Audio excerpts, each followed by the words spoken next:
Assalamualaikum warahmatullahi wabarakatuh. Alhamdulillahirrabbilalamin. Hari ini kita kembali lagi dengan video pembelajaran, dan dalam video ini nanti kita akan belajar masih di tema 2, subtema 2, yaitu kita akan belajar tentang sumber energi. Nah, dalam tema 2 ini, dalam sumber energi ini nanti kita akan belajar tentang manfaat energi. Energi apa saja yang akan kita bahas manfaatnya pada video ini? Yang pertama, nanti kita akan bahas tentang manfaat energi panas. Kemudian ada energi cahaya, energi gerak, energi kimia, dan energi listrik. Baiklah teman-teman, kita akan persingkat waktu sehingga kita langsung saja ke manfaat energi yang pertama, yaitu manfaat energi panas. Nah, jadi manfaat energi panas yang pertama adalah sebagai membantu untuk proses pengeringan ya. Jadi untuk mengeringkan pakaian, mengeringkan ikan ya, mengeringkan hasil-hasil panen juga bisa. Kemudian yang kedua sebagai sumber energi untuk tumbuhan ya, karena energi panas dari matahari itu membantu untuk proses fotosintesis. Fotosintesis itu kan proses untuk membentuk energi ya, membentuk energi dalam suatu tumbuhan. Kemudian yang ketiga sebagai proses untuk membantu pembuatan garam. Jadi pada saat kita membuat garam, petani garam itu membutuhkan energi panas dari energi panas matahari agar air garamnya itu kemudian akan mengkristal sehingga akan membentuk butiran-butiran garam. Baik, kita lanjut. Selain manfaat energi panas yang tadi kita sudah bahas, nanti kita juga akan membahas macam-macam perambatan panas atau perpindahan panas. Jadi perpindahan panas itu melalui 3 hal, atau perpindahan panas itu dibedakan menjadi 3 ya. Yang pertama itu ada yang disebut sebagai perpindahan panas secara konduksi, kemudian ada juga yang secara konveksi, dan yang terakhir adalah secara radiasi. Baik, kita bahas satu persatu. Yang pertama perpindahan panas secara konduksi. Jadi kalau perpindahan panas secara konduksi itu perpindahannya melalui zat perantara, dan zat perantaranya itu padat. Jadi melalui perantara zat padat.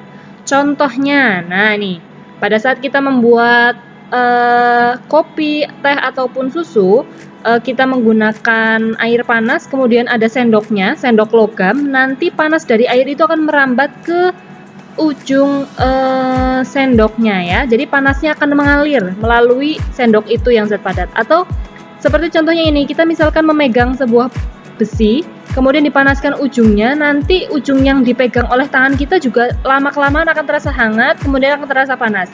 Jadi panasnya ini mengalir melalui zat padat, melalui besi yang ini ya.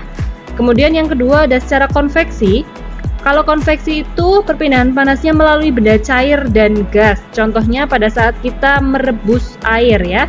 Jadi pada saat air mendidih ini, airnya itu nanti akan ikut panas. Ini adalah perpindahan panas secara konveksi. Kemudian yang ketiga adalah radiasi. Jika radiasi itu adalah perpindahan panas yang tidak menggunakan perantara. Jadi tidak melalui zat padat, tidak melalui zat cair, atau tidak melalui juga zat gas. Tetapi pada saat radiasi ini melalui pancaran sinar. Contohnya misalkan nih, pada saat kita berjemur di bawah sinar matahari, meskipun mataharinya jauh, kita akan terasa hangat ya. Lama-kelamaan kita juga akan merasakan panas. Atau pada saat kita di dekat api unggun, meskipun kita jaraknya, meskipun kita tidak menyentuh apinya, tapi kita nanti akan merasakan panasnya melalui radiasi ya. Nah, itu dia perpindahan panas. Kemudian kita lanjut manfaat energi cahaya. Manfaat energi cahaya yang pertama yaitu membantu proses fotosintesis. Jadi sama seperti tadi manfaat energi panas matahari. Kemudian yang kedua sebagai penerangan. Jadi pada saat siang hari kita sudah tidak membutuhkan cahaya lampu ya, karena sudah dibantu oleh cahaya matahari. Makanya pada siang hari biasanya kita mematikan saklar lampu kita. Kemudian yang ketiga sebagai membantu untuk menjemur pakaian ya. Jadi kalau kita sudah mencuci masih basah, biasanya pakaian kita jemur di bawah terik matahari, cahaya matahari, agar lebih cepat kering. Dan kemudian selain menjemur pakaian, bisa juga untuk menjemur hasil panen, misal padi, kacang-kacangan, jagung ya, atau juga hasil panen nelayan seperti yang tadi energi panas itu menjemur hasil tangkapan ikan, jadi untuk membentuk ikan asin. Kemudian kita lanjut ke manfaat energi gerak. manfaat energi gerak ini nanti energinya itu akan membantu angin dan air untuk menggerakkan sesuatu. Jadi manfaat energi angin itu nanti bisa menggerakkan angin dan air ya. Nah, yang pertama kita lihat angin sebagai energi gerak. Biasanya ini manfaatnya ada pada ini pengeringan pakaian. Jadi selain cahaya matahari, selain panas itu juga pada saat kita mengeringkan pakaian, kalau ada anginnya itu akan lebih mempercepat pengeringan ya. Jadi yang pertama mempercepat pengeringan pakaian. Kemudian yang kedua membantu menggerakkan kincir angin. Yang ketiga menggerakkan perahu nelayan. Yang keempat sebagai pembantu untuk olahraga, para layang, perahu layar, dan lain-lain ya. Kemudian yang kelima adalah membantu penyerbukan dan penyebaran biji. Nah ini dia seperti contohnya. Jadi pada saat ada biji dalam suatu pohon, kemudian ada angin, angin itu nanti akan menggerakkan biji-biji itu menyebar ke serbuk sari di bunga pada pohon lainnya ya. Jadi itu dibantu oleh energi gerak dari angin ya. Kemudian manfaat air sebagai energi gerak, yang pertama sebagai penggerak kincir air, kemudian menggerakkan turbin air, dan yang ketiga sebagai olahraga air juga. Nah seperti ini nih gambar ini. Jadi airnya itu karena bergerak oleh angin, dia akan menggerakkan air menjadi ombak sehingga bisa untuk surfing ya. Kemudian kita lanjut manfaat energi kimia. Jadi energi kimia itu adalah energi yang tersimpan dalam bentuk bahan kimia. Bahan kimia itu apa saja? Bisa makanan, baterai, aki, dan minyak tanah ya. Jadi manfaatnya yang pertama, kalau dalam makanan, energi kimianya itu bermanfaat sebagai energi bagi tubuh kita. Jadi kita badannya akan lebih kuat pada saat kita sudah diisi oleh asupan-asupan makanan ya. Kemudian baterai dan aki ini manfaatnya bisa menghasilkan listrik untuk menggerakkan mainan, misal robot-robotan, mobil-mobilan, atau kita punya boneka-bonekaan. Kalau sudah ada baterainya, biasanya bonekanya bisa bergerak atau bisa berbicara ya, atau bisa bersuara. Kemudian kalau minyak tanah bisa sebagai bahan bakar, kompor ya, dan lain sebagainya. Nah, sekarang kita lihat tabel zat yang terkandung dalam makanan. Jadi pada saat kita makan, makanan kita itu mengandung zat-zat yang tentunya berguna untuk tubuh kita. Yang pertama ada zat makanan yang disebut karbohidrat. Nah, ini fungsinya sebagai sumber energi dan bahan pembentuk senyawa organik. Untuk makanannya yang mengandung karbohidrat ini beras, kentang, jagung. Nah, biasanya ciri-cirinya karbohidrat itu makanannya itu mengenyangkan ya.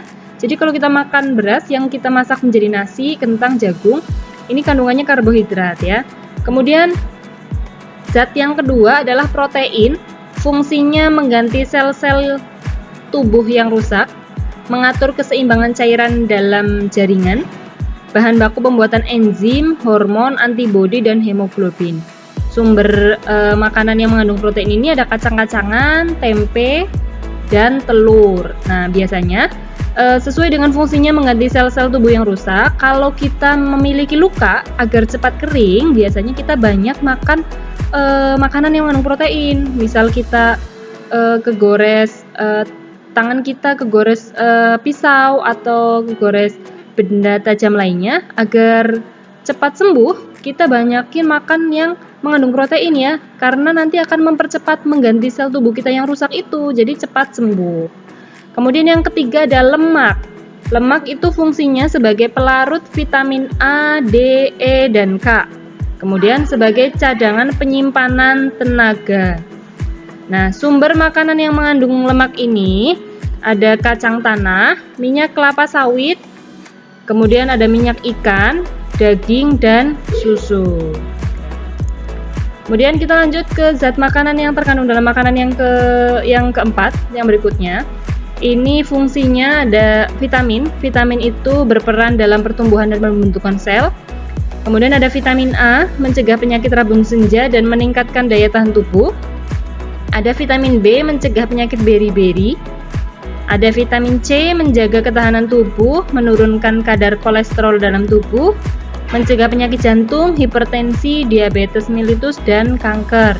Nah, makanan yang mengandung vitamin ini ada hati ayam, hati sapi ya, kemudian wortel dan minyak ikan. Ada juga vitamin B, itu banyak terkandung dalam kacang hijau, ragi, kulit beras atau bekatul. Kemudian vitamin C ada terkandung dalam buah jeruk, tomat, dan pepaya. Kemudian ada juga vitamin D, ini mencegah penyakit rakitis. Makanan yang mengandung vitamin D itu ada susu dan kuning telur. Kemudian ada juga vitamin E, berperan penting dalam sistem reproduksi dan mencegah kanker paru-paru. Ini banyak terkandung dalam biji-bijian, telur, dan mentega. Kemudian ada vitamin K.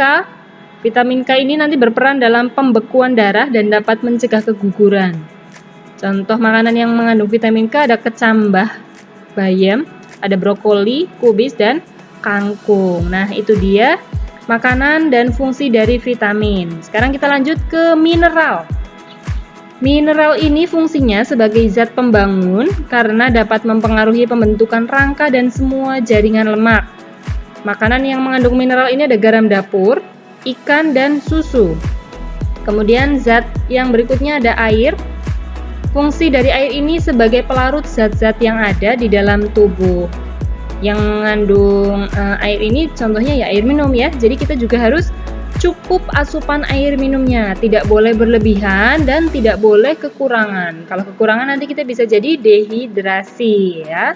Oke, kita lanjut. Manfaat energi listrik. Energi listrik ini biasanya kita gunakan untuk mengoperasikan alat-alat rumah tangga ya.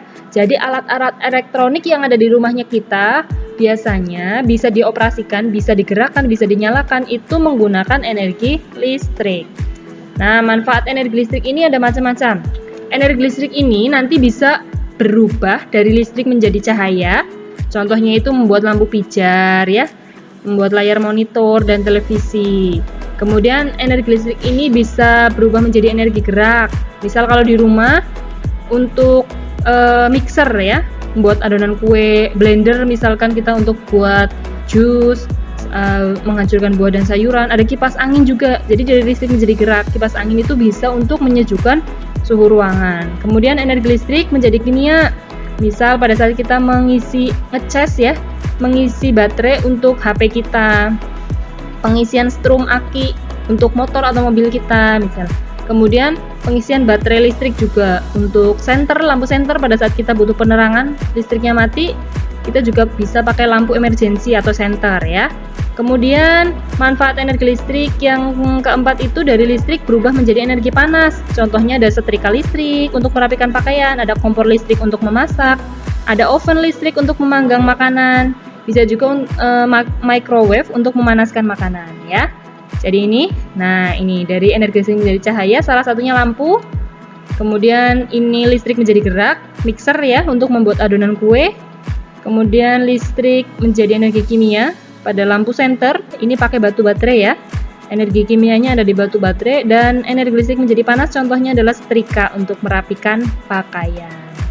Nah, itu dia teman-teman materi kita pada hari ini, dan Usani punya tugas agar kalian bisa lebih memahami. Nah, tugasnya itu ada di buku halaman 71, di buku tematik kalian halaman 71 ya. Dan di situ ada sebuah tabel, tugas kalian adalah melengkapi tabel. Nah, dalam tabel itu sudah ada kolom-kolom diisi dengan nama sebuah alat elektronik yang ada di rumah kalian atau di sekitar rumah kalian ya.